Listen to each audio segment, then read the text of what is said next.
Selamat tahun baru buat semuanya.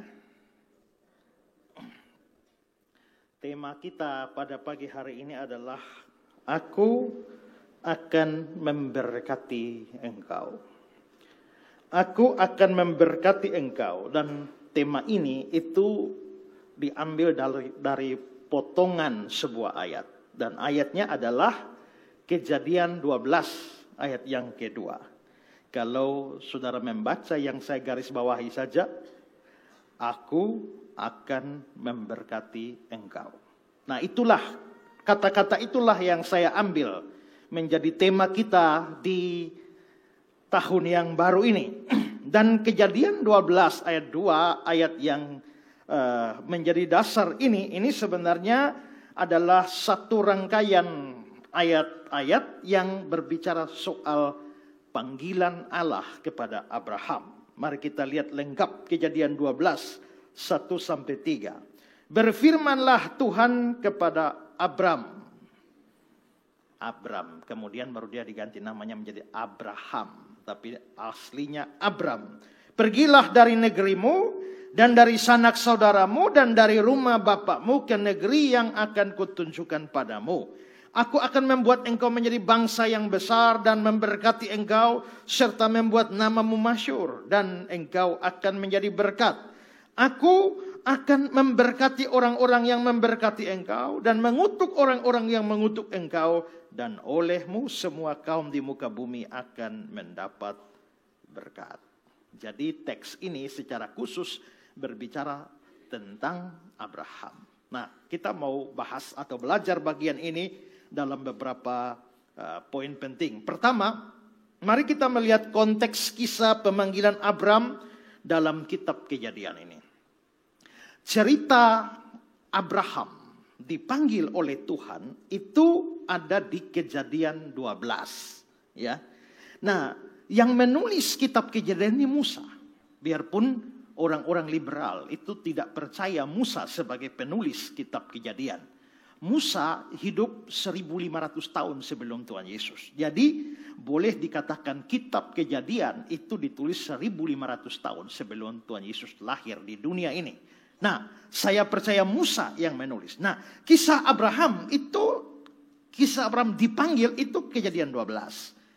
Saya percaya bahwa tidak kebetulan diletakkan di pasal 12. Nah, sebelumnya saya jelaskan bahwa Alkitab asli tidak ada pasal, tidak ada ayat. Itu semua hanya mengalir begitu saja. Nanti baru memudahkan kita, lembaga Alkitab itu memberikan pasal, memberikan ayat. Karena kalau tidak ada pasal, tidak ada ayat, pas pendeta khotbah, saya selesai khotbah juga saudara tidak tahu dari mana. Ya kan?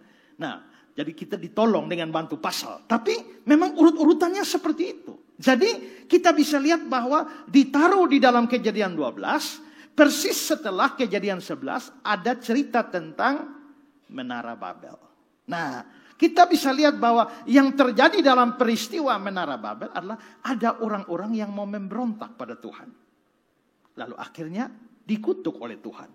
Lalu memasuki pasal 12, ada orang yang taat pada Tuhan, lalu diberkati oleh Tuhan. Jadi ada satu pasal tentang pemberontakan dan kutuk, langsung disusul dengan satu pasal tentang ketaatan dan berkat.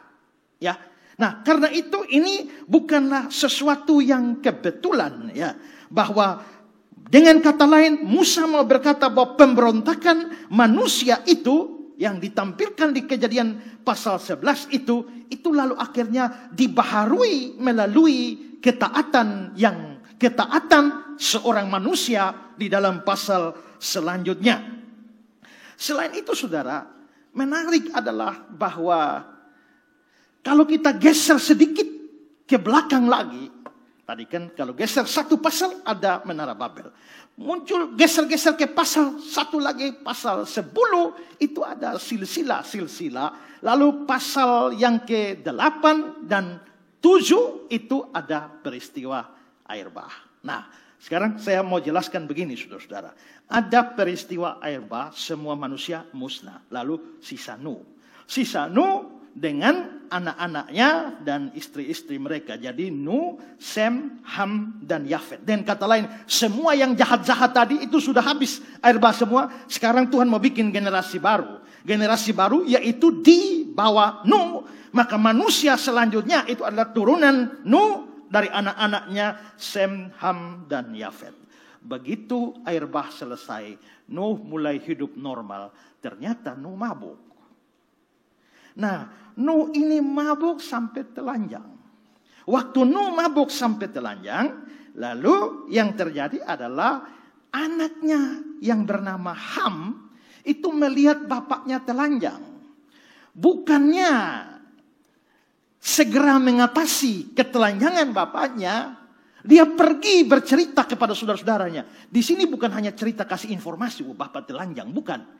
Ya, dari sisi bahasa asli itu lebih kepada sebuah penghinaan, cerita sekaligus menghina atau merendahkan bapaknya yang telanjang, ya.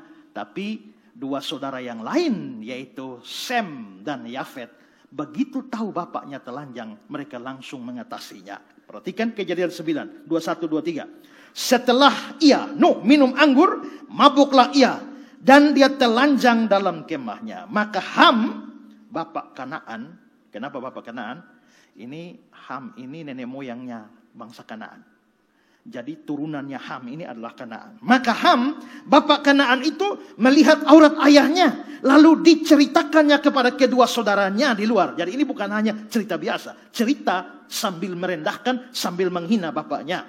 Sesudah itu Sem dan Yafet mengambil sehelai kain, membentangkannya pada bahu mereka berdua.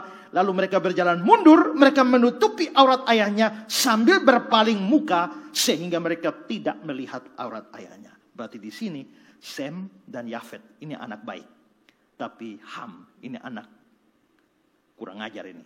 Ya. Nah, akibatnya setelah Nuh sadar dari mabuknya, dia dapat cerita seperti itu. Maka yang terjadi adalah Nuh mulai mengucapkan kutuk buat Ham. Kutuknya bagaimana? Ayat 24-25. Setelah Nuh sadar dari mabuknya, ia mendengar apa yang dikatakan anak bungsunya kepadanya. Berkatalah ia, terkutuklah Kanaan. Hendaklah ia menjadi hamba yang paling hina bagi saudara-saudaranya. Terkutuklah Kanaan. Maksudnya Ham dengan turunannya dikutuk. Kanaan. Mereka akan menjadi hamba bagi saudara-saudaranya, bagi turunan Sem dan Yafet. Ya.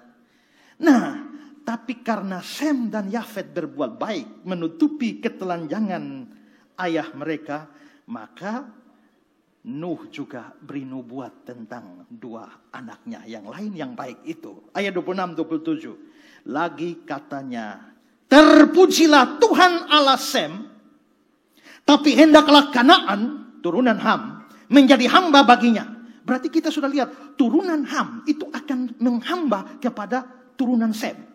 Ya, Allah meluaskan kiranya tempat kediaman Yafet, dan hendaklah ia tinggal dalam kemah-kemah Sem, tetapi hendaklah Kanaan menjadi hamba baginya. Berarti dua anak ini di atas, Sem dan Yafet, dan Ham itu akan menghamba.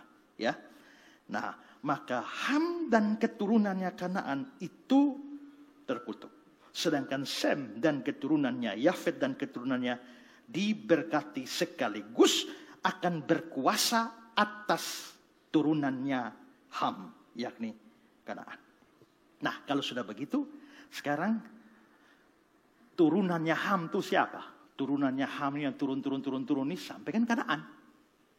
Tapi turunan Sem yang diberkati ini, itu siapa? Mari kita mulai lihat dari Kejadian 11 ayat 10. Inilah keturunan Sem. Setelah Sem berumur 100 tahun, dia memperanakan Arphaxad 2 tahun setelah air bah, dan seterusnya sampai ayat 12. Arphaxad memperanakan Selah, ayat 25. Nahor memperanakan Terah, 26. Terah memperanakan Abram. Berarti Abram ini turunannya Sem. Turunan yang diberkati. Ya, turunan yang diberkati. Nah, sekarang saudara, tadi ada nubuat. Ham dan Kanaan dikutuk dan akan menjadi budak atau bawahan dari keturunan Sem. Nah, nubuat ini harus terlaksana. Nubuat ini harus terjadi. Nah, nubuat ini terjadi, maka di sini kita bisa lihat turunan jauh dari Sem itu muncullah Abraham. Lalu Abraham nanti dipanggil oleh Tuhan, lalu diberi tanah Kanaan. Tanah Kanaan itu milik siapa? Milik turunannya Ham.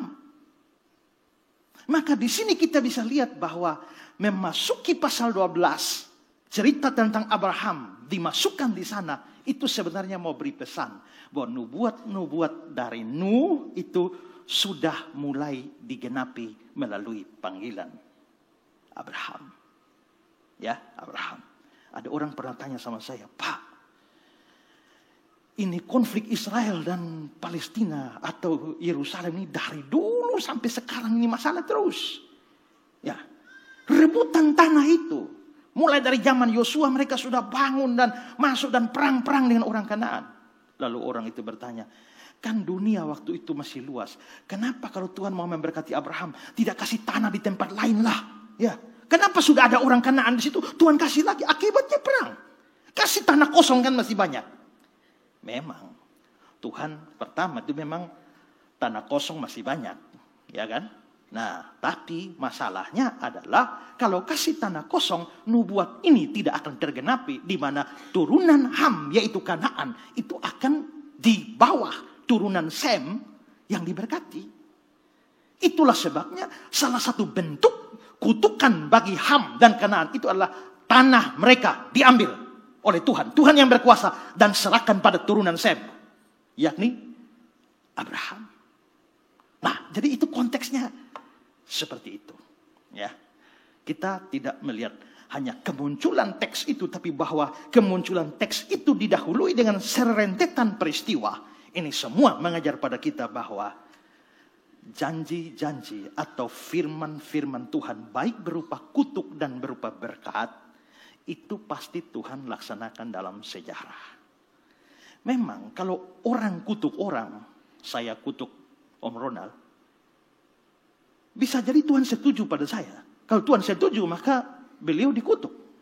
Tapi kalau Tuhan tidak setuju, 1000 kali saya kutuk itu tidak akan kena. Tapi kalau misalnya saya mau memberkati, saya berkati, ya, Bapak Wens. Tapi kalau Tuhan tidak mau memberkati dia, 1000 kali saya kasih berkat, ya tidak akan kena berkat juga. Kalau Tuhan mau kutuk. Kalau begitu maka terjadinya kutuk dan berkat itu semua balik lagi kepada Tuhan. Ini kan seperti kasusnya Elisa. Waktu Elisa mau naik pergi ke Betel, anak-anak bilang, lihat Elisa, rupanya Elisa tuh botak. Ya, maka anak-anak di situ mulai mengejek-ngejek dia, naiklah botak, naiklah botak, naiklah botak. Lalu Elisa mengutuk mereka, lalu datanglah binatang buas dan menghabisi mereka semua. Lalu orang bertanya, Pak, Nabi apa kok emosi sekali? Namanya juga anak-anak, ya kan? Kalau anak-anak ejek begitu, botak naiklah botak. Ya, itu wajar lah. Itu pernah ada habis kebaktian, ada anak kecil datang, saya, Om, ya, boleh tanya Om, apa? Kenapa Om gendut? Tapi wajar anak-anak begitu. Tapi haruskah terhadap anak seperti itu saya mengutuknya dan seekor serigala datang menerkam dia? Ini terlalu emosional ini Elisa. Nah, tapi bahwa dia kutuk dan binatang buas datang, itu kan pasti Tuhan setuju. Tapi apakah Tuhan setuju dengan sikap Elisa yang model begitu, emosional begitu? Sebenarnya tidak. Pertama, dari sisi bahasa asli, anak-anak di situ bukan anak-anak kecil. Tapi ini anak-anak remaja menjelang pemuda. Kedua, naiklah botak bukan karena Elisa lagi naik gunung, hanya naik gunung pergi ke Betel. Karena begini, Elisa itu adalah muridnya Elia. Dan Elia baru saja diangkat ke surga, naik ke surga. Jadi maksudnya, naiklah botak. Itu maksudnya, botak. Lu ikut pengguru, naik sudah di surga sudah. Karena perlu datang sini, naik sudah. Yang angkat Elia ke surga, yang bikin Elia naik ke surga itu Allah. Lalu sekarang dua dosa besar terjadi. Kau ejek hamba Tuhan bilang botak. Kedua, kau ejek pekerjaan Allah yang naik seolah-olah karena sudah angkat Eli, botak, naik ikut sudah. Maka di situ sebenarnya bukan hanya ejekan terhadap hamba Tuhan, tapi ejekan terhadap Tuhan. Maka Elisa mengutuk dan Tuhan setuju dengan kutuk itu. Maka habislah anak-anak. Itu bukan anak kecil, orang-orang remaja pemuda yang sudah mengerti dan mereka mengerti dengan ejekan mereka. Ya, nah karena itulah maka biarpun salahnya Nuh, kenapa mabok dan kenapa telanjang, tapi juga salahnya Nuh tidak membenarkan sikapnya Ham. Maka disitulah kutuk diberikan pada Ham, berkat diberikan pada Sem dan Yafet. Ya, jadi Abraham ditampilkan di Kejadian 12 itu dalam rangka mau menunjukkan kepada pembaca bahwa berkat dan kutuk yang sudah disetujui oleh Tuhan akan segera terjadi dalam sejarah. Nah, itu rentetannya seperti itu. Oke, sekarang mari kita lihat janji berkat Allah bagi Abraham. Sesuatu yang menarik adalah bahwa kata berkat, ya, itu mulai muncul di sini dan itu kan pelaksanaan nubuat. Tadi saya bilang mulai Kejadian 12 itu mulai nubuat tentang berkat mulai ditampilkan. Ini menarik. Kenapa? Karena kalau saudara baca, ini kan pasal 12. Saudara mulai baca Kejadian 1 sampai 11.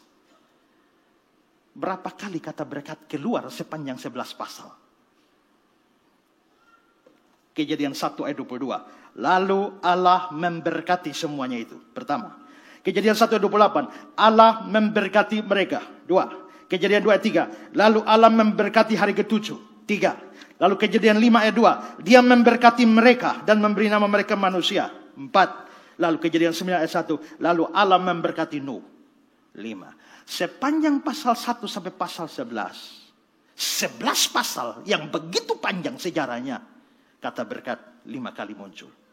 Tapi khusus tentang Abraham hanya dalam 3 ayat. Mari lihat Kejadian 12. Ya, mulai ayat 2 sebenarnya, bahkan lebih 2 ayat. Aku akan membuat engkau menjadi bangsa yang besar dan memberkati engkau. 1. Serta membuat namamu masyhur dan engkau akan menjadi berkat. 2. Ayat 3. Aku akan memberkati engkau. 3. Dan orang-orang yang memberkati engkau. 4. Lalu ayat di ujungnya, olehmu semua kaum di muka bumi akan mendapat berkat. 5. Jadi bayangkan, sebelum ini, sebelum pasal 12, 11 pasal, begitu panjang sejarahnya, berkat muncul 5 kali. Tapi begitu Abraham tampil, hanya dalam 2 ayat, berkat muncul 5 kali. Kalau begitu, memang bagian ini, itu memang pasal yang mulai bergerak dengan berkat. Dengan kata lain, bahwa berkat untuk Abraham di sini, itu sesuatu yang spesial, dan boleh dikatakan diberikan secara berlimpah-limpah. Nah, berkat di sini barokah barakah dalam bahasa Ibrani, Arabnya barokah. Makanya kalau ada warung barokah, ya itu namanya warung berkat. Nah, barokah atau berkah di sini, ya itu pertama-tama itu tidak bisa dilepas dari berkat jasmani. Maka kalau Abraham diberkati secara jasmani, maka memang wajar bahwa akhirnya Abraham itu menjadi orang kaya secara jasmani. Kejadian 13 ayat 2. Adapun Abraham sangat kaya, banyak ternak, perak dan emasnya. Ya. Kejadian 24 ayat 35. Ketika Eliezer mau cari jodoh buat Ishak, lalu dia berikan kesaksian, Tuhan sangat memberkati tuanku itu. Abraham maksudnya. Sehingga ia menjadi kaya. Tuhan memberikan kepadanya kambing, domba, lembu, sapi, emas, perak, budak laki-laki dan perempuan, unta, keledai. Itu ukuran kaya waktu itu. Dan jelas bahwa berkat ini pertama-tama secara jasmani itu berlaku bagi Abraham. Ya, tapi secara spesifik lagi di dalam teks kita, Allah menyatakan beberapa berkat kepada Abraham. Pertama, dikatakan Allah akan memberikan kepadanya suatu negeri. Ayat 1. Pergilah dari negerimu, dari sanak saudaramu, dari rumah bapamu ini ke negeri yang akan kutunjukkan padamu. Berarti Allah menjanjikan sebuah negeri diberikan pada Abraham. Nah, saudara-saudara, memang saat dipanggil Allah, Allah belum beritahu negeri mana itu. Tapi pada akhirnya kita tahu bahwa negeri itu adalah negeri Kanaan. Negeri Kanaan itu siapa? Negeri turunannya Ham. Jadi Allah berkuasa mengambil tanahnya orang terkutuk itu, lalu diberikan kepada orang yang diberkati itu. Nah, Abraham tidak diberitahu kemana, tapi kita tahu bahwa pada akhirnya kisah itu adalah Kanaan. Dan seperti apa tanah Kanaan itu? Keluaran 3:8, suatu negeri yang baik dan luas, suatu negeri yang berlimpah-limpah susu dan madunya. Berlimpah susu dan madu. Ini negeri yang subur. Dalam Bilangan 14:7-8, negeri yang kami lalui untuk diintai itu adalah luar biasa baiknya. Jika Tuhan berkenan pada kita, Dia akan membawa kita masuk ke negeri dan memberikan pada kita suatu negeri yang berlimpah-limpah susu madu. Ya. Ulangan 8. Sebab Tuhan Allahmu membawa engkau masuk ke negeri yang baik. Suatu negeri dengan sungai, mata air dan danau yang keluar dari lembah-lembah dan gunung-gunung. Suatu negeri dengan gandum dan jelai, dengan pohon anggur, pohon ara, pohon delima. Suatu negeri dengan pohon zaitun dan madunya. Suatu negeri di mana engkau akan makan roti dengan tidak usah berhemat. Di mana engkau tidak akan kekurangan apapun. Suatu negeri yang batunya mengandung besi dan gunungnya akan kau gali tembaga. Itu lengkap sudah dengan segala macam harta benda dalam tanah. Mau bikin tambang apa di situ? Ada. Ya. Ulangan 11. Suatu negeri yang berlimpah-limpah susu dan madunya. Tapi negeri kemana kamu pergi untuk mendudukinya ialah negeri yang bergunung-gunung, berlembah-lembah, yang mendapat air sebanyak hujan turun dari langit. Jadi tidak perlu musim hujan. Memang airnya sudah sebanyak hujan dari langit, ya. Suatu negeri yang dipelihara oleh Tuhan Allahmu. Mata Tuhan Allahmu tetap mengawasi dari awal tahun tanggal 1 Januari sampai akhir tahun 31 Desember. Tentu saja bukan kalender ini ya, kalendernya Israel. Tapi itu berarti negerinya begitu subur dan diberkati. Yehezkiel 20:6 dalam terjemahan Indonesia sehari-hari. Pada waktu itu aku bersumpah membawa mereka keluar dari Mesir menuju ke negeri yang kupilih untuk mereka. Negeri kaya dan subur. Tanah yang paling baik di seluruh dunia. Sekarang aneh ya. Negeri sehebat ini, sekaya ini kok ada di tangan orang terkutuk? Tidak cocok. Ya. Cabut itu dikasih ke orang yang diberkati. Yang berhak cabut Tuhan ya. Jangan kita sekarang ya lihat orang terkutuk kita ambil dia punya tanah. Ya, itu jadi masalah. Ada orang berkata, ketika mulai bicara warisan, 9 orang jadi serigala. Tadi malam ada acara doa di rumah papa mama saya di NBD. Lalu akhirnya luar biasa bahwa tahun ini kami kakak beradik 5 orang kumpul semua. Dan kita juga tidak tahu Tuhan kasih umur panjang papa mama sudah sakit-sakitan lewat tahun 2023 atau tidak. Bahkan papa sudah meminta saya untuk cari tanah untuk bikin lubang kubur. Siap-siaplah bagaimana. Itu sudah dibahas. Nah kebetulan kami lihat langsung akhirnya semua tanah bapak yang ada di mana-mana ini. Ya sampai di Tablolong, sampai di Pulau Semau. Mari kita duduk dan bagi jelas. Maka tadi malam ada pembicaraan soal warisan tanah. Ya. Nah sudah bagi-bagi. Nah, tapi saya bersyukur bahwa ternyata hati kami ini tidak pelit. Sudah kasih dulu saja. Tidak usah. Ya, jadi justru kami bertolak hela. Ya, dan lu saja, lu dapat ini saja. Nah, akhirnya karena tidak ada yang jelas bahwa terima sudah kalau begitu kita milik bersama. Mau bikin apa dengan tanah itu sepanjang Bapak dan Mama ada, itu hak Bapak Mama. Kalau sudah mati, mau bikin apa dengan tanah itu duduk lagi, rapat bersama. Saking tidak ada yang mau. Lalu saya pesan, tapi ingat ya, tolong kita 5 orang, ya, jangan rakus. Saya tidak mau nanti Bapak dengan Mama tidak ada, lalu kita berkelahi hanya dengan tanah sepotong, bukan tanah lagi, batu. Tanah yang isi batu semua, kita mau berkelahi dengan itu. Untuk apa begitu ya? Tapi memang soal urusan warisan 99 orang ini, jadi bonus serigala. Ya, yang bukan miliknya juga dia berusaha ambil. Nah, yang di sini bukan Abraham yang pergi ambil ya. Tuhan yang kasih. Saudara lihat, Tuhan yang kasih kan, tapi pada waktu Abraham dalam perjalanan istrinya mati. Apa yang dia lakukan? Dia beli tanah. Habis dia beli tanah supaya kubur istrinya. Padahal bukankah itu tanah yang dijanjikan Tuhan? Jadi memang Tuhan janjikan itu tanah, tapi ada proses. Prosesnya lu harus bayar. Saya percaya Tuhan kasih ini tanah di sini untuk gereja. Ya kan? Tapi gereja bayar toh. Jadi Tuhan memberi melalui transaksi. Begitu ya. Nah, tapi di sini jelas bahwa tanah subur ini Tuhan janjikan untuk Abraham. Berkat luar biasa. Kedua, Allah membuat Abraham menjadi bangsa yang besar. Ayat 2. Aku akan membuat engkau menjadi bangsa yang besar.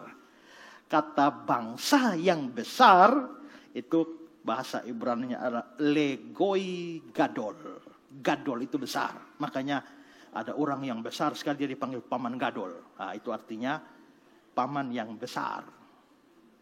Dulu ada satu anak kecil lucu-lucu. Saya suka dengan dia. Tapi dia takut dengan saya. Begitu saya dekat dia lari. Begitu saya dekat dia lari.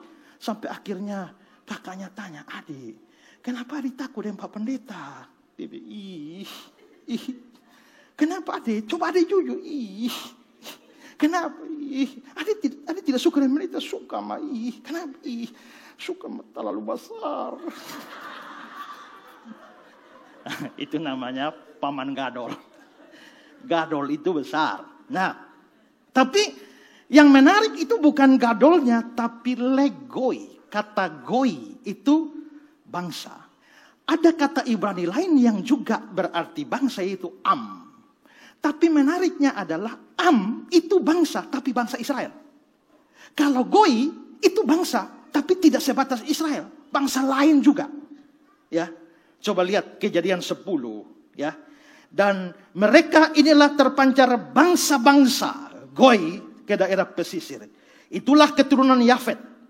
Menurut bangsa mereka, goi mereka.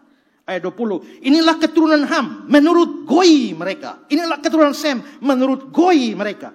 Berarti goi ini mau bangsanya Ham juga goi. Bangsanya Sem juga goi. Bangsanya Yafet juga goi. Berarti goi itu bukan hanya Israel. Seringkali kita bilang, oh Abraham itu kan menjadi bangsa. Turunannya bangsa Israel. Memang. Tapi kalau hanya Am, maka kita hanya bilang, oh bangsa Israel itu diberikan kepada Abraham. Keturunan. Tapi karena ini bukan Am, tapi Goi, legoi. Dari kata Goi muncul Goyim.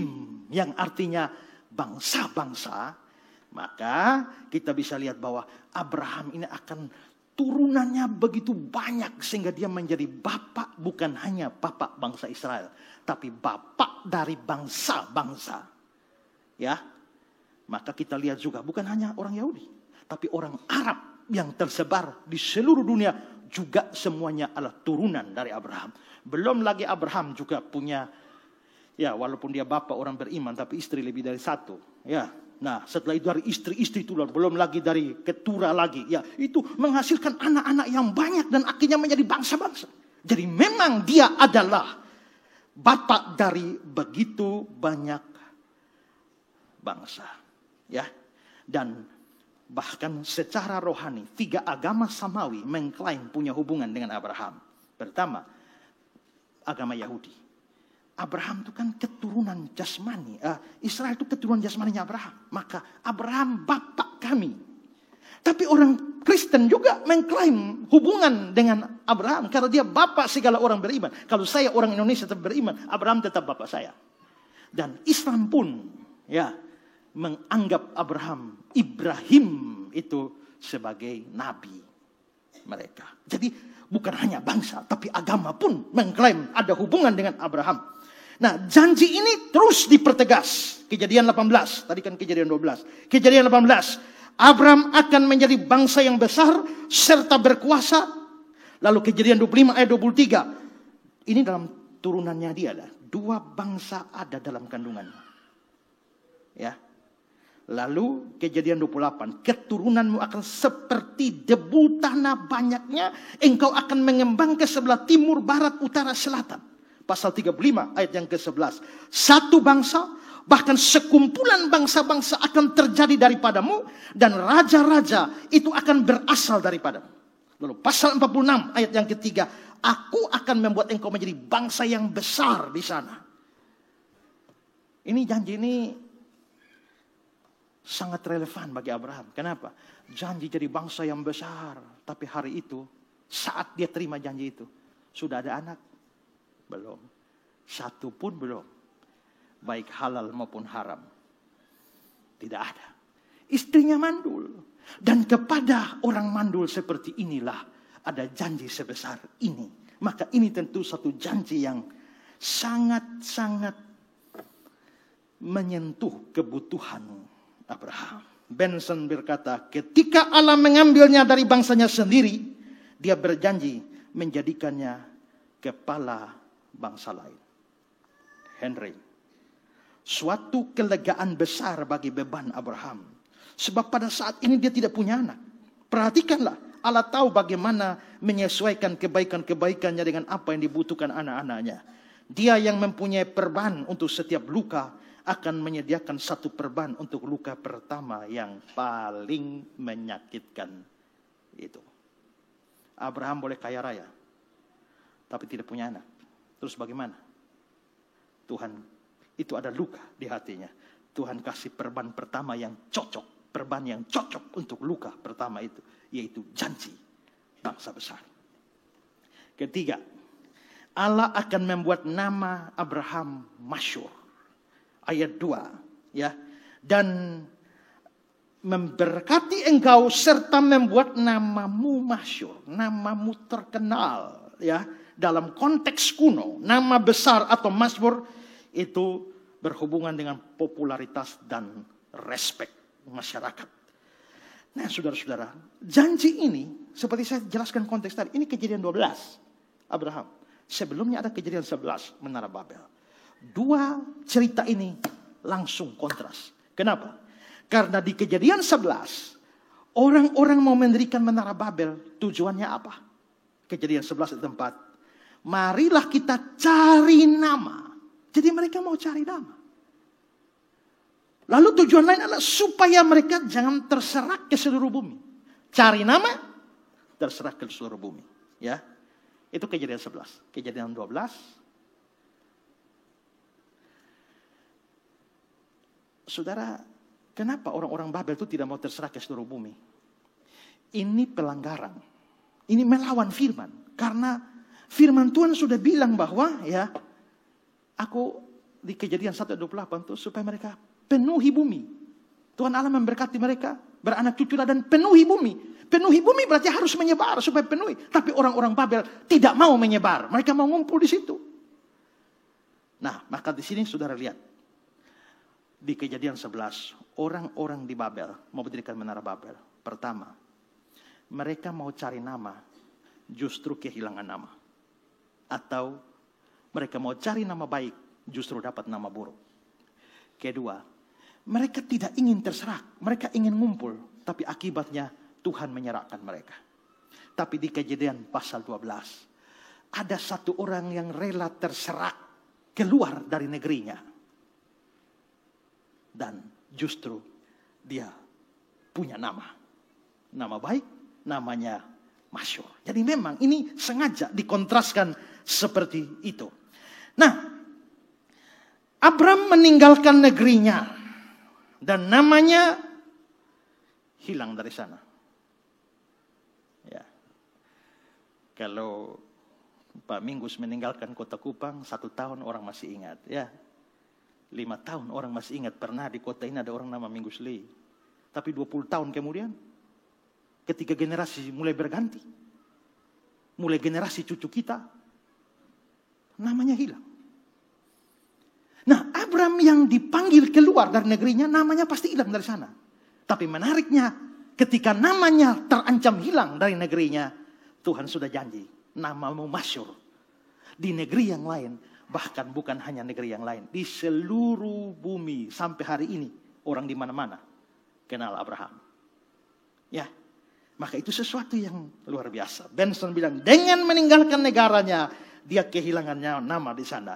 Jangan pedulikan itu, kata Tuhan. Tapi percayalah padaku dan aku akan menjadikan nama yang lebih besar daripada yang kau miliki di sana, di negerimu.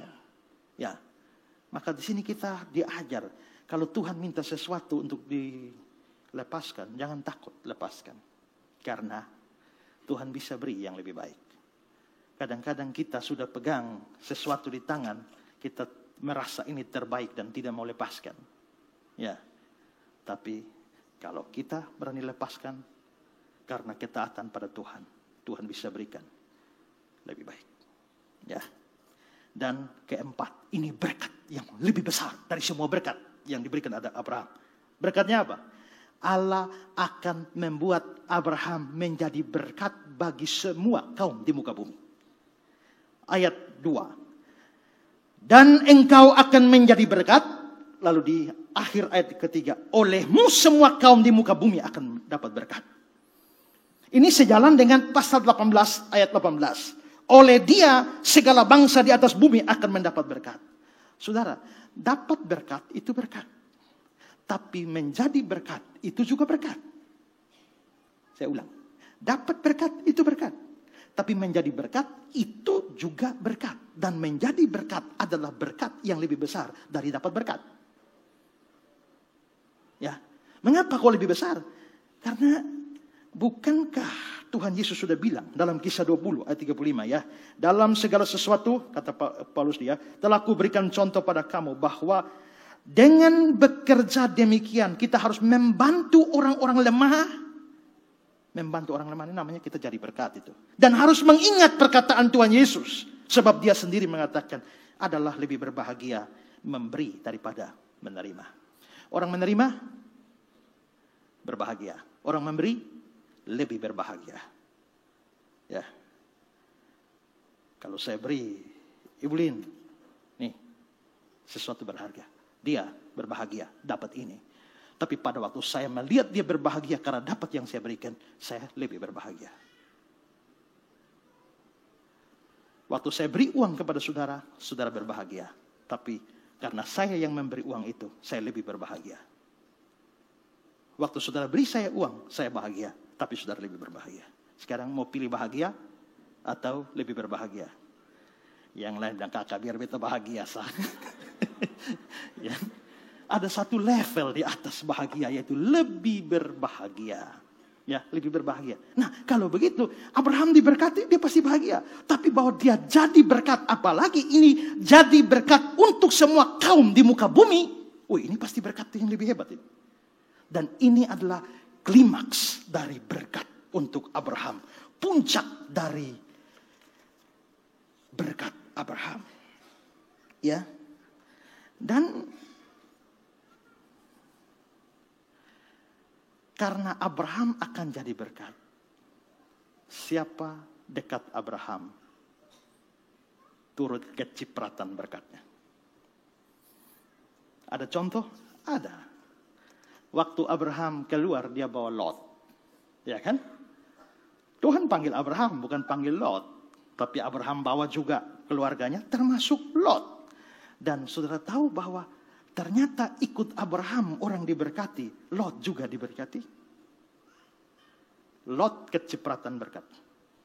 Tapi karena Kejadian 13, mereka mulai bertengkar karena lahan sempit, harta banyak. Abraham yang lu pilih.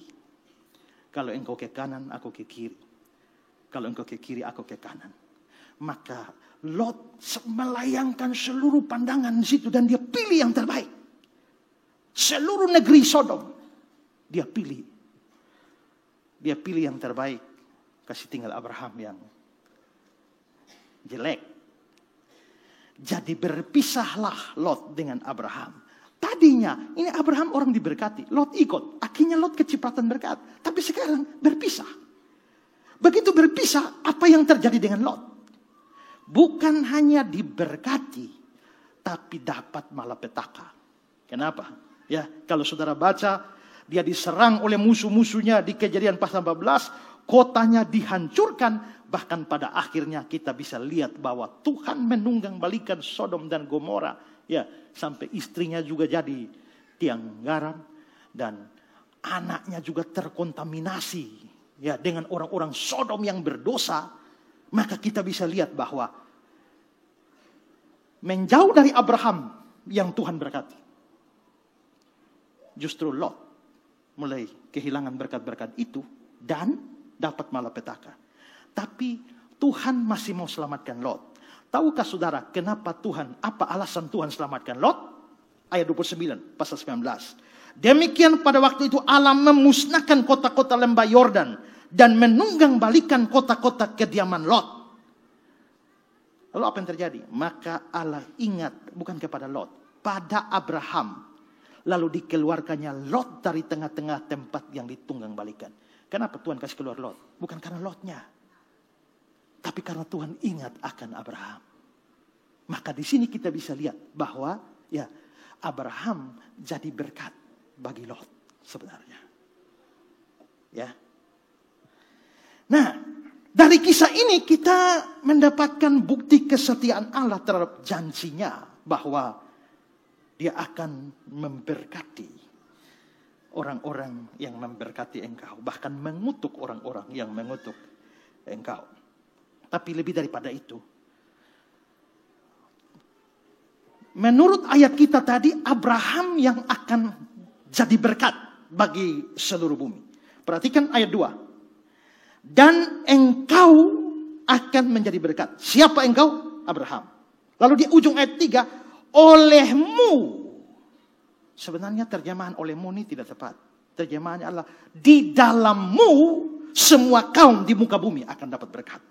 Jadi di dalam Abraham semua kaum di muka bumi dapat berkat. Itu berarti yang jadi berkat bagi seluruh dunia itu bukan pribadi Abraham, tapi di dalam Abraham. Terus siapa yang jadi berkat bagi seluruh dunia? Ya, coba Kejadian 22 ayat 18. Oleh keturunanmu semua bangsa di bumi akan dapat berkat. Kejadian 26 bagian akhir. Oleh keturunanmu semua bangsa di bumi akan dapat berkat. Kejadian 28 bagian akhir. Oleh serta keturunanmu semua kaum di muka bumi akan dapat berkat. Berarti orang-orang di seluruh dunia dapat berkat di dalam Abraham, tapi bukan dari Abraham pribadi. Dari siapa? Dari keturunan Abraham. Siapa keturunan Abraham? Bangsa Israel? Ya, tapi apakah bangsa Israel jadi berkat bagi seluruh dunia? Sekarang mari lihat Kisah pasal 3. 25-26. Ini khotbah Petrus. Kamulah yang mewarisi nubuat-nubuat. Kamu ini orang Yahudi. Dan mendapat bagian dalam perjanjian yang diadakan Allah dengan nenek moyang kita. Ketika Dia berfirman pada Abraham, oleh keturunanmu semua bangsa di muka bumi akan diberkati. Oleh keturunanmu siapa? Ayat 26. Dan bagilah kamu pertama-tama Allah membangkitkan hambanya, itu Yesus, dan mengutusnya kepada kamu. Lalu Paulus dalam Galatia 3 ayat 14. Yesus Kristus telah membuat ini. Membuat apa? Naik di atas kayu salib. Dia naik di atas kayu salib supaya apa? Supaya di dalam Dia berkat Abraham sampai kepada bangsa lain. Sehingga oleh iman kita menerima roh yang dijanjikan. Ayat 16. Adapun kepada Abraham diucapkan segala janji itu dan kepada keturunannya.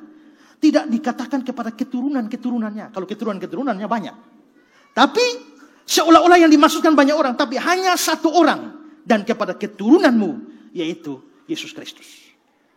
Nah, kalau begitu sebenarnya janji bahwa Abraham akan jadi berkat bagi dunia itu tidak diwujudkan oleh pribadi Abraham, tapi di dalam Abraham. Di dalam Abraham ada satu keturunannya, Yesus Kristus, yang pada akhirnya jadi berkat bagi orang Indonesia, orang Australia, orang Afrika, orang Amerika Latin, dan semua orang termasuk kita sekarang. Berkat apa? Berkat keselamatan dan hidup kekal. Diterima oleh keturunan Abraham, yaitu Yesus Kristus. Maka janji pada Abraham ini adalah berkat di atas segala berkat. Berkat paling besar diberikan Maka Henry bilang, ini merupakan janji yang memahkotai semua janji lainnya. Sebab janji itu menunjuk pada Mesias, yang di dalam dia semua janji adalah ya dan amin. Maka dari sini kita simpulkan, Tuhan berkati Abraham luar biasa. Dan dengan berkat yang hebat sekali, berkat yang seluas dunia ini, lewat keturunan Abraham, Yesus Kristus. Sekarang ketiga, mengapa Allah memberkati Abraham? Mengapa Allah mau memberkati Abraham sehebat itu? Nah, berkat tadi di ayat 2, ayat 3. Tapi berkat ini ada hubungan dengan ayat 1. Ada perintah di sana. Pergilah dari negerimu dan dari sanak saudaramu, dari rumah bapamu ke negeri yang akan kutunjukkan padamu. Nah, baru itu menyusul berkat. Ada perintah, baru ada berkat. Perintah di ayat 1, berkat di ayat 2 dan ayat 3. Bagaimana atau mengapa Tuhan mau memberkati dia di ayat 2, ayat 3? Karena ada perintah di ayat 1 dan faktanya dia taat pada perintah. Jadi dengan kata lain, memang Abraham taat itu. Ya, ayat 1 sampai 3. Ayat 1 perintah, ayat 2, 3 janji. Lalu ayat 4 action. Ayat 4. Lalu pergilah Abraham seperti yang difirmankan Tuhan. Dia taat. Maka begitu dia taat firman, berkat diberikan. Ya, ada perintah, ada ketaatan, ada berkat. Nah, jangan berpikir bahwa Abraham taat itu mudah. Tidak. Untuk mentaati perintah Tuhan ini sukar. Boleh dikatakan bahwa panggilan kepada Abraham itu adalah panggilan yang sangat-sangat sukar atau tidak mudah ditaati. Kenapa tidak mudah ditaati? Ada beberapa alasan. Pertama, karena panggilan ini serba tidak jelas atau tidak diketahui secara pasti. Perhatikan ayat 1. Pergilah dari negerimu dan dari sanak saudaramu dan dari rumah bapamu ke negeri yang akan kutunjukkan padamu. Berarti ke negeri mana? Belum jelas. Iya, Tuhan perintah berangkat. Iya, tapi berangkat ke mana, Bapak? Ya, ke negeri yang akan kutunjukkan, berarti belum ditunjukkan. Dan untuk taat perintah semacam ini butuh iman besar. Makanya penulis surat Ibrani di pasal 11 ayat 8 dibilang, karena iman Abraham taat ketika dipanggil untuk berangkat ke negeri yang akan diterima menjadi milik pusakanya. Lalu dia berangkat dengan tidak mengetahui tempat yang ia tuju. Berangkat ke tempat yang tidak dituju. Jadi kemana dia harus melangkahkan kaki pertama kali? Dari timur ke barat, ya, atau utara ke atau selatan, tidak jelas. Jadi Abraham harus pergi. Pergi ke mana? Tidak tahu. Ya, kapan akan diberitahu? Tidak tahu juga. Kapan dia akan memiliki negeri itu? Tidak tahu. Tuhan tidak kasih tahu. Apakah tempat yang akan diberikan itu lebih baik dari tempat sekarang? Juga tidak tahu. Semua serba tidak jelas. Semua serba tidak pasti. Karena itu, untuk taat kepada perintah semacam ini butuh iman besar sekali. Ya, Henry bilang, Allah tidak berkata, itu adalah sebuah negeri yang akan kuberikan padamu. Itu. Bukan. Melainkan hanya sebuah negeri akan kutunjukkan padamu. Tidak pula Allah memberitahu di negeri apa itu. Atau negeri seperti itu.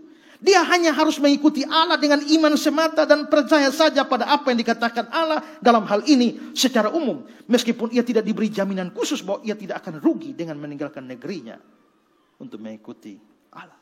Pergi. Nah, maka semua tidak jelas. Tapi ini perintah Tuhan dan harus taat. Tentang ini Henry mengomentari, perhatikanlah, orang-orang yang ingin berurusan dengan Allah harus berurusan dengan mengandalkan kepercayaan. Kita harus meninggalkan apa yang kelihatan demi apa yang tidak kelihatan. Kalau berurusan dengan Allah, itu urusannya hanya percaya. Ya. Tapi lepas dari itu memang ini tidak mudah untuk taat seperti ini. Taat dengan ketidakjelasan begini. Kedua, panggilan ini menuntut pengorbanan yang besar. Kalau mau taat ini pengorbanan besar. Mengorbankan apa? Atau apa pengorbanannya? Pertama, dia akan meninggalkan kampung halamannya. Ayat 1, pergilah dari negerimu. Pergi dari negerimu. Dari negerinya Abraham. Negeri mana? Menurut Kejadian 15 ayat 7, Abraham itu dari Ur Kasdim. Kejadian 15. Engkau keluar dari Ur Kasdim. Nehemia 9 ayat 7, keluar dari Ur Kasdim. Berarti Abraham itu orang Ur Kasdim. Ur Kasdim itu di mana? Nah, menurut Kejadian 11 ayat yang ke-31, ya, dia berangkat bersama-sama mereka dari Ur Kasdim untuk pergi ke tanah Kanaan, lalu sampailah mereka ke Haran. Dari Ur Kasdim ke Haran. Nah, tapi di Kisah 7 ayat yang kedua, Allah yang Maha Mulia menampakkan dirinya kepada bapa leluhur kita Abraham ketika dia masih di Mesopotamia sebelum dia menetap di Haran. Kalau dia dari Ur Kasdim menuju ke Haran, tapi di Kisah pasal 7 dia bilang dia di Mesopotamia sebelum di Haran, itu berarti bahwa Ur Kasdim itu di Mesopotamia. Ya. Mesopotamia di mana? Menurut Wikipedia, Mesopotamia terletak di antara dua sungai besar Efrat Tigris. Daerah yang kini menjadi Republik Irak itu di zaman dahulu disebut Mesopotamia, yang dalam bahasa Yunani berarti daerah di antara sungai-sungai. John Davis. Ur terletak di Mesopotamia Selatan di Tel Al-Mukayyar. Tempat itu terletak 160 mil dari ujung Teluk Persia yang sekarang dan 220 mil selatan tenggara Baghdad. Semua kota ini terletak di tepi sungai Efrat, tapi sekarang terletak 10 mil barat di sungai itu. Kalau saudara lihat gambar ini, ini adalah wilayah Mesopotamia. Nah, itu berarti Abraham itu bukan orang Israel. Dia bapak orang Israel, tapi dia bukan orang Israel. Abraham itu orang mana? Orang Irak. Ya, orang Irak. Dikatakan bahwa ada negeri itu ya. Ada negeri di tepi sungai Tigris dan Efrat. Dan menarik bahwa sungai Tigris dan Efrat itu muncul di dalam kitab Kejadian waktu cerita tentang Taman Eden. Kejadian 2. Ya. Ini ada sungai mengalir dari Eden, membasahi taman itu. Lalu ayat 13, nama sungai yang pertama, ayat 11. Yang pertama Pison, ini sudah hilang. Nama sungai yang kedua Gihon sudah hilang. Ayat 14, nama sungai yang ketiga Tigris, yang keempat Efrat. Berarti Tigris Efrat, itu di Taman Eden. Tadi Tigris Efrat itu di Irak. Kalau begitu kita berkesimpulan Taman Eden itu di Irak. Jadi kalau mau cari Taman Eden di mana, bukan cari di Israel, cari di Irak. Tapi sampai hari ini penggalian arkeologi tidak dapat. Sungai Tigris yang sekarang saja itu sudah bergeser 7 kilo dari sungai Tigris yang asli. Terus bagaimana melacak Taman Eden? Itu berarti bahwa ya Abraham berasal dari Irak dan dia tinggal dekat Taman Eden. Nah, meninggalkan kampung halaman dan tanah tumpah darah itu tidak mudah secara psikologis. Ada banyak kenangan dan kisah yang harus ditinggalkan di sana. Ya, dan ini pergi bukan berlibur dan akan kembali lagi. Ini pergi untuk seterusnya. Dan kita semua punya rasa cinta tanah air, rasa cinta kampung halaman, ya. Desaku yang ku cinta, pujaan hatiku. Karena saya masa kecil di kampung, di desa. Jadi waktu Natal itu kalau dengar jauh di dusun yang kecil, di situ rumahku, terkenang. Karena saya ingat Natal di kampung dan satu pengalaman Natal di kampung yang membekas di pikiran saya adalah hari itu saya mendapat kue pisang 1 piring sendirian. Wih, itu saya ingat betul sampai ini hari. Posisi saya duduk di mana dan orang sorong bagaimana cara saya menerima di piring warna abu-abu itu masih saya ingat. Sukar melupakan.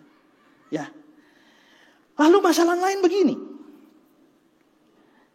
Kita bisa meninggalkan kampung halaman kita kalau kita tahu di sini buruk dan pindah ke sana karena di sana lebih baik. Coba orang-orang Ukraina lari keluar dari Ukraina semua. Kenapa? Karena negaranya perang. Lalu pergi ke Amerika atau pergi ke negara lain yang aman. Itu wajar. Kita bahkan harus lari keluar, tinggalkan kampung halaman. untuk satu tempat yang lebih baik, karena di sini buruk. Masalahnya adalah Abraham disuruh meninggalkan negerinya, lalu pergi ke negeri sana. Secara analisa, dia meninggalkan daerah ini. Apakah daerahnya jelek? Dan apakah dia akan menuju ke daerah yang lebih baik? Masalahnya kita harus tahu dulu, daerahnya Abraham itu seperti apa. Dia tinggal di Mesopotamia. Dia orang Mesopotamia, orang Irak, Mesopotamia pada waktu itu, Ur Kasdim. Nah, seperti apa wilayah Abraham? Penggalian arkeologi dari seorang yang namanya Sir Leonard Woolley. Dia menggali wilayah Mesopotamia 1922 sampai 1934. Khusus wilayah Ur Kasdim, dan mengagetkan bahwa ternyata Ur Kasdim pada 2000 sebelum Masehi, zamannya Abraham, itu ternyata sebuah kota besar. Ya. Davis bilang begini, kota tersebut Ur Kasdim dilindungi oleh sederetan tembok yang tingginya rata-rata 9 meter. Tinggi 9 meter. Data arkeologi memberi kesan bahwa Ur Kasdim, kediaman Abraham, adalah sebuah kota yang canggih, dirancang dengan sangat indah, kaya, dan menyajikan segala kesenangan hidup yang terbaik. Ini wilayahnya, kampungnya Abraham. Ya, Joseph Free dalam Archaeology and the Bible History, dia bilang, jelaskan soal rumah-rumah di Mesopotamia. Rumah-rumah pada zaman itu berukuran 12 kali 15,6 meter. Dinding-dinding bagian bawah dibangun dari batu bata yang dibakar. Di bagian atas dari batu bata yang dibuat dari lumpur. Dan seluruh dinding biasanya diplester dan dikapur. Rata-rata rumah di sana berlantai 2. Pada lantai bawah terdapat ruang pelayan-pelayan, dapur, kamar mandi, kamar tamu, dan juga kamar mandi tempat cuci dicadangkan untuk para tamu. Jadi seluruh lantai pertama dimanfaatkan oleh para pelayan dan tamu. Lantai kedua adalah tempat tinggal keluarga. Seluruh rumah orang kelas menengah memiliki antara 10 sampai 20 kamar. Itu kira-kira gambar begini adalah gambar rumah Mesopotamia 2000 sebelum Masehi di Ur Kasdim. Ya, ini rumahnya lantai 2. Jadi sangat mungkin Abraham sudah punya rumah lantai 2 di sana. Apakah orang di sana bodoh-bodoh? Tidak. Pendidikan di Mesopotamia maju. Joseph Free berikan keterangan. Pendidikan pada zaman itu sudah sangat maju dan meluas.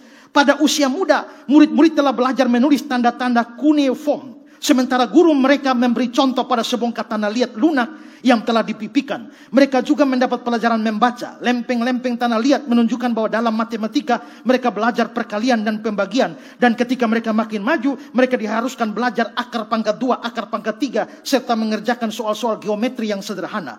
Ketika hasil-hasil dari bagian penggalian ini ditinjau, ternyata bahwa 4.000 tahun lalu murid-murid sekolah pada masa Abraham harus belajar membaca, menulis, berhitung sama seperti yang dipelajari murid-murid masa kini.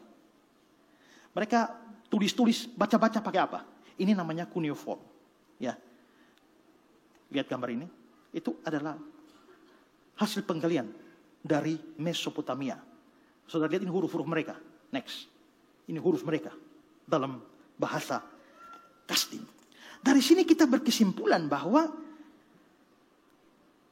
Abraham dengan kekayaan seperti itu, dia pasti juga orang berpendidikan. Dia sangat kaya, tahu baca tulis. Dari cerita Abraham kita tahu, ya. Abraham kelihatannya kesannya dia jago dagang, ya. Dan seorang namanya Cyrus Gordon, dia dalam penelitian dari jurnalnya untuk Ur Kasdim dan hidup Abraham, dia berikan keterangan. Kisah-kisah tentang bapak leluhur, Abraham, Ishak, Yakub, sama sekali tidak mencerminkan kehidupan suku Badui. Melainkan sangat internasional dalam lingkungan pergaulan mereka. Dengan latar belakang yang memungkinkan orang mengadakan perjalanan di mana-mana untuk usaha dagang. Abraham datang ke daerah melalui sungai Efrat. Menjalankan perdagangannya di Kanaan. Mengunjungi Mesir. Berhubungan dengan orang Het. Mengadakan perjanjian dengan orang Filistin. Membentuk perserikatan militer dengan orang Amori. Bertempur dengan raja-raja kecil dari Elam. Menikah dengan Hagar dari Mesir. Kalau begitu kesimpulannya apa? Ini Abraham ini bukan orang miskin melarat. Bukan dari kampung yang miskin melarat. Jadi pergi meninggalkan kampung halaman itu mencari suaka yang lebih baik. Tidak. Negerinya Abraham kaya raya. Modern. Hebat. Kota yang bagus. Kalau dia harus pergi ke negeri lain. Negerinya harus lebih baik. Masalahnya dia tidak tahu. Dengan kata lain, di sini sudah mapan. mau pindah ke tempat yang sama seperti beli kucing dalam karung? Bukankah orang rela melepaskan kemapanan asal mendapat yang lebih mapan? Tapi Abraham rela melepaskan kemapanan untuk sesuatu yang tidak jelas. Tapi karena Tuhan perintah, dia taat. Kedua, dia meninggalkan sanak saudara. Ayat 1. Pergilah dari sanak saudaramu, dari rumah bapamu. Taat pada panggilan semacam ini berarti kehilangan banyak kerabat. Kita tahu bahwa masyarakat kuno ya itu memiliki satu kesatuan dengan jalur keturunan mereka. Mereka cenderung hidup berkelompok. Coba kita lihat Kejadian 10 ayat 5. Inilah keturunan Yafet. Tapi keturunan Yafet masing-masing di tanahnya menurut kaum dan bahasa bangsa mereka. Jadi mereka ngumpul di tanah mereka dengan kaum mereka dengan bangsa mereka. Ayat 20. Inilah keturunan Ham. Menurut kaum mereka, menurut bahasa mereka, tanah mereka, bangsa mereka. Ayat 31. Keturunan Sem. Menurut kaum mereka, menurut bahasa mereka, menurut tanah mereka, menurut bangsa mereka. Jadi tanah, bahasa itu ngumpul. Nah, dan sekarang harus keluar dari sana. Ya. Meninggalkan orang-orang yang dikasihi tidak mudah. Zaman itu. Tahun 1995 saja belum ada HP. Waktu saya mau pergi kuliah di Malang, hanya di Malang saja. Itu diiringi dengan ratap tangis dan kertak gigi. Dari banyak orang. Ya, banyak anak-anak persetujuan saya menangis sampai tengah malam saya sudah di Malang saja. Mama tidur tiba-tiba dengar suara. Kenapa? Bapak menangis karena ingat saya. Banyak adik menangis satu malam. Ya. Melepaskan kepergian saya. Itu padahal itu hanya di Malang tahun 9. Ini tahun 2000 sebelum Masehi. Ya. Belum ada apa-apa dan harus meninggalkan keluarga. Ini panggilan yang tidak mudah. Dan yang ketiga, panggilan ini menuntut pemisahan radikal secara rohani. Mengapa? Karena Abraham waktu dipanggil oleh Tuhan, dia bukan sudah orang percaya Tuhan, tidak. Dia masih orang kafir. Tahu dari mana dia orang kafir? Dari keterangan Yosua. Yosua 24. Dahulu kala di seberang sungai Efrat, di situ diam nenek moyangmu, yakni Tera, ayah Abraham dan ayah Nahor. Dan mereka beribadah kepada Allah lain. Tapi aku mengambil Abraham bapamu itu dari seberang sungai Efrat, menyuruh dia menjelajahi seluruh tanah Kanaan. Berarti Abraham dari keluarga kafir. Mereka penyembah berhala. Lalu mereka menyembah berhala apa? Menurut penggalian arkeologi dari Wuli, mereka menemukan bahwa ada penyembahan berhala yang meluas di Mesopotamia pada zaman Abraham, di mana mereka menyembah dewa bulan yang bernama Nana dengan istrinya yang bernama Ninggal. Ya, nah kalau saudara lihat ini gambar ini adalah dewa Nana dan istrinya Ninggal yang disembah di Mesopotamia. Lalu mereka juga, Wuli juga melanjutkan penelitian arkeologi di wilayah Ur Kasdim, Mesopotamia. Dan mereka menemukan ada pusat penyembahan dewa bulan, Nana dan Ninggal ini. Dan itu ada semacam sigurat. Sigurat itu semacam menara tempat penyembahan. Sekarang ada, tapi puing-puing. Kalau saudara lihat gambar ini adalah puing-puing sigurat di Mesopotamia. Dan kalau direkonstruksi kembali, modelnya seperti apa? Modelnya seperti ini, hasil rekonstruksi modern. Itu seperti ini. Nah, maka disinilah dewa Nana dan istrinya Ninggal disembah orang Mesopotamia. Kalau Abraham dari keluarga penyembah berhala, bisa dipastikan bahwa Abraham pernah terlibat dalam penyembahan berhala di sini. Tapi Tuhan panggil dia keluar. Maka dengan kata lain, dia harus putuskan agama lama. Dan sekarang punya Tuhan yang baru. Dulu menyembah Nana dan Ninggal, tapi sekarang dipanggil dan harus menyembah Yahweh. Tidak mudah meninggalkan agama lama, bukan? Dan beralih kepercayaan. Tapi itu dilakukan oleh Abraham. Dari semua ini susah sekali. Untuk taat perintah ini tidak mudah. Tapi ternyata faktanya Abraham taat. Nah, karena Abraham taat itulah Tuhan memberkati dia. Kalau begitu di sini kita lihat antara taat dan berkat itu ada korelasi. Ya, ada korelasi. Artinya adalah bahwa Tuhan mau memberkati orang taat. Ya. Nanti kita lihat kisah Abraham selanjutnya di kisah pasal 22, Kejadian 22, Tuhan suruh persembahkan Ishak, anak satu-satunya. Itu juga tidak mudah. Ya. Tapi Abraham taat kan, walaupun Ishak tidak jadi dibunuh. Lalu, begitu dia taat, apa yang terjadi? Kejadian 22. Katanya, aku bersumpah demi diriku sendiri, demikian firman Tuhan. Karena engkau telah berbuat demikian, dan engkau tidak segan-segan menyerahkan anakmu yang tunggal padaku, maka aku akan memberkati engkau berlimpah-limpah, membuat keturunanmu sangat banyak seperti bintang di langit, seperti pasir di laut, dan keturunanmu akan menduduki kota-kota musuhnya. Ada berkat, kenapa? Taat. Ya. Contoh lain di perjanjian baru, Petrus telah sepanjang malam cari ikan tidak dapat. Ya, Tuhan Yesus datang bilang apa? Buang di kanan. Ya. Lukas 5, setelah selesai berbicara dia berkata pada Simon, bertolaklah ke tempat yang dalam, tebarkanlah jalamu untuk menangkap ikan. Simon menjawab, guru sepanjang malam kami bekerja keras. Kami tidak menangkap apa-apa, tapi karena engkau menyuruhnya, aku akan menebarkan jala juga. Taat. Akibatnya, mereka menangkap sejumlah besar ikan. Taat, berkat. Ingat, Tuhan Yesus tukang kayu, Petrus nelayan. Yang lebih pengalaman di laut, Petrus, bukan Yesus.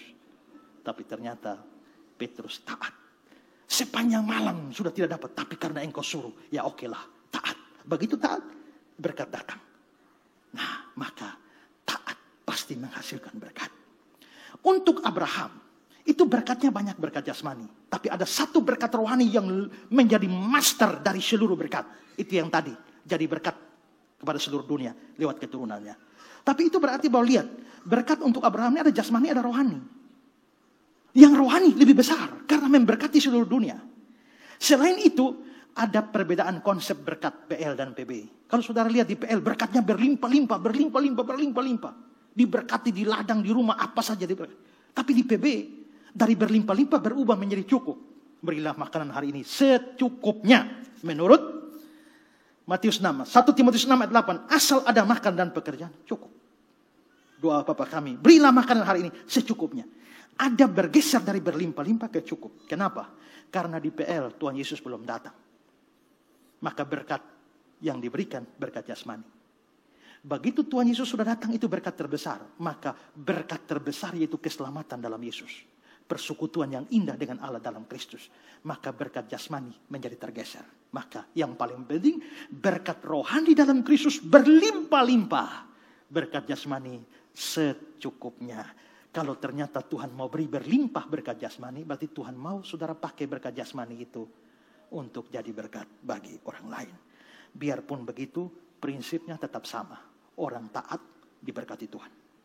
Lihat Yosua 1. Janganlah engkau lupa memperkatakan kitab Taurat ini. Renungkan siang malam. Bertindak hati-hati sesuai dengan segala yang tertulis di dalamnya. Bertindak hati-hati, berarti taat. Akibatnya apa? Perjalananmu akan berhasil dan engkau beruntung. Mazmur 24. Orang yang bersih tangannya dan murni hatinya, tidak menyerahkan dirinya pada penipuan, tidak bersumpah palsu. Berarti orang taat pada Tuhan. Akibatnya apa? Dialah yang akan menerima berkat dari Tuhan. Kalau begitu, kunci diberkati adalah taat. Tapi catatan, jangan taat supaya dapat berkat. Itu namanya pamrih. Kalau mau taat, taat karena mengasihi Tuhan. Tapi Tuhan terlalu baik. Sampai sudah taat karena mengasihi Tuhan, Tuhan masih kasih bonus. Dan bonusnya adalah berkat. Kalau orang taat diberkati, orang tidak taat tidak diberkati oleh Tuhan. Maka masuk tahun baru ini, ambil komitmen untuk taat kepada Tuhan. Bukan supaya saudara dapat berkat, taat karena saudara mengasihi Tuhan. Tapi sesuai firman-Nya, hidupmu pasti diberkati. Mungkin berkat jasmani hanya secukupnya, tapi berkat itu lebih luas daripada sekedar berkat jasmani. Ya. Dalam salah satu kitab apokrif itu adalah kitab-kitab lain yang tidak masuk dalam kitab suci. Ya, jadi inilah kita kan punya 66 kitab. Lalu ada banyak kitab apokrif. Sebagian kitab apokrif diterima oleh orang Katolik disebut Deuterokanonika. Namanya Yudit, Tobit, 1 Makabe, 2 Makabe dan lain sebagainya. Tapi ada banyak apokrif yang tidak diterima oleh Protestan, tidak diterima oleh Katolik juga. Tapi ada apokrif itu, ya. Nah, dalam salah satu cerita apokrif itu ada cerita bahwa satu hari Tuhan Yesus naik gunung bersama dengan murid-muridnya. Naik gunung tinggi dan capek. Lalu Tuhan Yesus bilang, masing-masing tolong bawa batu. Upayakan sebesar mungkin. Maka semua murid yang lain angkat batu, kabuak, pikul naik gunung. Tapi Petrus bilang, apain capek-capek. Dia ambil batu 1 potong begini, diisi di saku. Lalu jalan. Sampai di sana, di atas gunung Tuhan Yesus mengajar. Habis mengajar sudah lapar semua. Sekarang Tuhan Yesus bilang, masing-masing keluarkan batu yang tadi. Yang lain keluar batu, kabuak. Petrus punya sepotong begini. Tuhan Yesus angkat tangan dan berkati, ubah batu jadi roti. Nah, sekarang masing-masing makan rotinya, tidak boleh bagi-bagi. Maka yang lain dapat begini, tapi Petrus hanya sepotong. Petrus dendam. Kali berikut Tuhan Yesus ajak murid-murid naik gunung. Tuhan Yesus bilang masing-masing bawa batu secukupnya. Maka yang lain bawa batu kecil secukupnya. Petrus pikul besar. Petrus pikul besar. Dalam hati dia bilang, dia keringat ada dalam hati dia bilang begini, sebentar jadi roti ya ada yang minta. Ya. Tapi Tuhan Yesus mengajar di atas, setelah mengajar Tuhan Yesus bilang, lihatlah pohon ara itu, buah ara telah berbuah. Masing-masing ambil batu dan lempar buahnya. Jatuh dan makan. Dan semua dengan mudah angkat batu dan lempar. Dan Petrus angkat. Makanya kalau Tuhan bilang besar, lu jangan bikin kecil. Kalau Tuhan bilang kecil, lu jangan bikin besar. Nanti lu sial kawan. Lu sial bro. Ya. Karena itu belajar taat. Mari jalani hidup kita di tahun baru ini dengan komitmen yang sungguh-sungguh. Kita punya banyak kelemahan dan kekurangan, ya. Sepanjang 2022 itu mewarnai. Tapi yang penting adalah perbaharui komitmen lagi untuk taat karena mengasihi Tuhan. Dan lihatlah hidupmu diwarnai dengan berkat Tuhan. Aku diberkati sepanjang hidupku diberkati, ya. Ya. Mudah-mudahan ada teksnya. Aku diberkati sepanjang hidupku diberkati. Bila bangun pagi hari, siang berganti malam, aku diberkati. Lagunya hanya pendek begitu. Walaupun tidak ada teks, semua bisa hafal. Mari bangkit berdiri. Aku diberkati sepanjang hidupku diberkati. Bila bangun pagi hari, siang berganti malam, aku diberkati.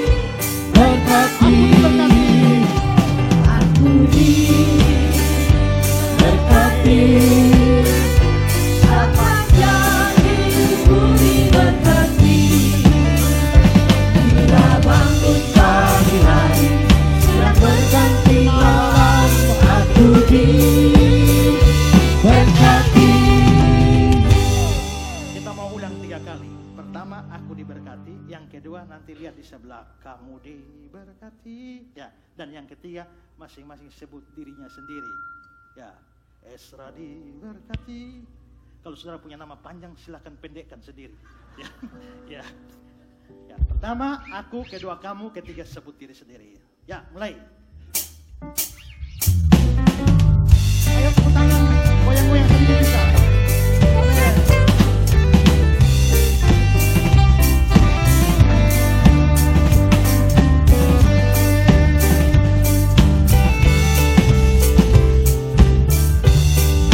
Ya.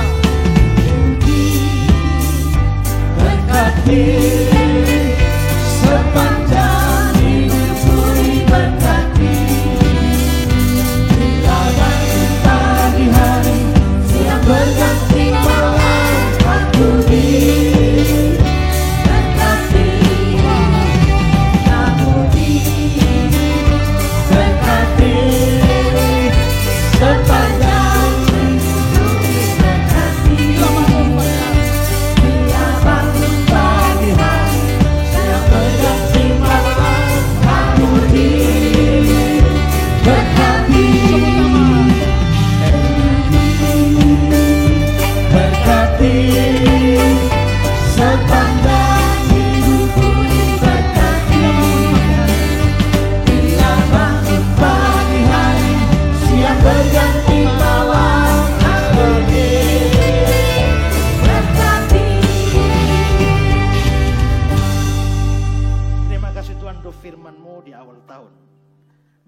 Mari kami mengerti firman-Mu bahwa Tuhan tahu memberkati orang-orang yang mengasihi Tuhan dalam ketaatan. Seperti Abraham, kami tahu taat Tuhan tidak mudah. Butuh pengorbanan, bahkan penderitaan yang hebat. Ada hal-hal yang harus berani kami lepaskan dari hidup kami demi ketaatan pada Tuhan. Tapi kami tahu bahwa semua pengorbanan itu tidak sia-sia. Ada ganjaran berkat yang Tuhan sediakan bagi orang-orang yang taat. Tolong kami supaya sepanjang tahun 2022 akan kami jalani. Kami memang jatuh bangun dalam ketaatan pada Tuhan. Itu terbukti dengan perjalanan hidup tahun 2022. Tapi biarlah kami kembali menemukan komitmen untuk hidup taat Tuhan. Mulai dari hari pertama ini, tahun 2023, pada hari-hari selanjutnya. Kalau kami jatuh, kalau kami gagal, Tuhan bangkitkan kami kembali, kuatkan kami kembali, berikan pengharapan untuk hidup lebih baik lagi dalam ketaatan pada Tuhan. Terima kasih Tuhan untuk berkat awal tahun. Dalam nama Yesus saya berdoa. Amin.